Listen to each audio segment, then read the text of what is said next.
திருச்சிற்றம்பலம். அருட்பெரும் ஜோதி அருட்பெரும் ஜோதி தனிப்பெரும் கருணை அருட்பெரும் ஜோதி. எல்லா உயிர்களும் இன்புற்று வாழ்க. ஒவ்வொரு மகனும் மகளும் அறிந்து கொள்ள வேண்டியது, பொதுவாக தந்தைகளின் இறுதிக்காலம் பெரும்பாலும் மௌனத்திலும் தனிமையிலும், சில சமயம் ஒதுக்கி வைக்கப்பட்டும் புறக்கணிப்பிலும் கழிய நேரிடுகிறது என்பது வருத்தத்துக்குரிய ஒன்றாகும். இதனால்தான் தந்தைமார் தாம் உழைத்து கொண்டே இருக்க வேண்டும் என்றும், முற்றாக ஓய்வு பெற்று மூலைக்கு செல்வதற்கு முன்னர் மரணித்து விட வேண்டும் என்றும் நினைக்கின்றனர்.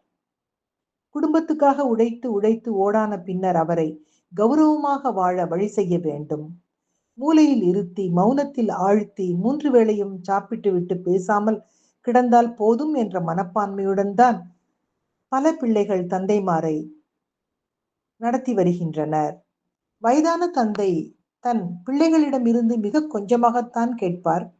ஏனெனில் கேட்டு பழகாத குடும்பத் தலைவராக இருந்தவர், கொடுக்க மட்டுமே தெரிந்து வைத்திருந்தவர். எனவே வயதான காலத்தில் வாய் திறந்து கேட்க மாட்டார். குடும்பத்தினர்தான் அவரின் தேவைகளை அறிந்து நிறைவேற்றி வைக்க வேண்டும்.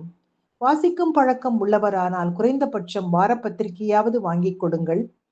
சில்லறை செலவுகளுக்காக கொஞ்சம் பணமும் கொடுங்கள். மூலையில் அமர்த்தாமல் சிறிய வேலைகளை கொடுங்கள். பேரன் பேத்திகளை அவரிடமிருந்து பிரிக்காதீர்கள். அவர்கள் தந்தையால் கொண்டாடப்படும் செல்வங்கள். குடும்ப தேவைகளை பார்த்து பார்த்து செய்தவருக்கு இப்போது உங்கள் காலம் பார்த்து பார்த்து செய்வதற்கு, அதாவது குடும்ப தேவைகளை பார்த்து பார்த்து செய்தவருக்கு இப்போது உங்கள் காலம் பார்த்து பார்த்து செய்வதற்கு. ஒருவர் மறைந்த பின்னர் அதை செய்யவில்லையே, இதை செய்திருக்கலாமே என்று எண்ணி புலம்புவதை விட அவர் உயிருடன் இருக்கும்போதே தந்தையின் இறுதிக்காலம் அமைதியாக கழிவதற்கு வழி செய்யுங்கள். வயதானவர்களுக்கு தனிமை மிக கொடுமையானது. முடிந்தால் ஒரு சிறு தனி டிவி இல்லையேல் உங்களுடன் அமர்ந்து தொலைக்காட்சி நிகழ்ச்சிகளை பார்க்க விடுங்கள். தன் மனைவியை இழந்த தந்தையின் தனிமை மிக மிக கொடுமையானது என்பதை உணர்ந்து கொள்ள வேண்டும். பெண் ஒரு கணவனை இழந்தால் அவளால் அதை ஜீரணித்து தன் பிள்ளைகளுடன் போய் சேர்ந்து கொள்வாள். பெண் சூழலுக்கு ஏற்றாற்போல வளைந்து கொடுப்பவள். குடும்பத் தலைவன் அதிகாரம் செலுத்தியவன், சம்பாதித்தவன், பிறர் மதிப்புக்கு உரியவன் என்றெல்லாம் வாழ்ந்துவிட்ட தந்தை தன் அதிகாரமும் அன்பும் நெருக்கமும் காட்டக்கூடிய மற்றும் என்ன வேண்டுமானாலும் பகிர்ந்து கொள்ளக்கூடிய மனைவியை இழந்த பின் கையறு நிலைக்கு ஆளாகி விடுகிறார் என்பதை உணர்ந்து கொள்ளுங்கள்.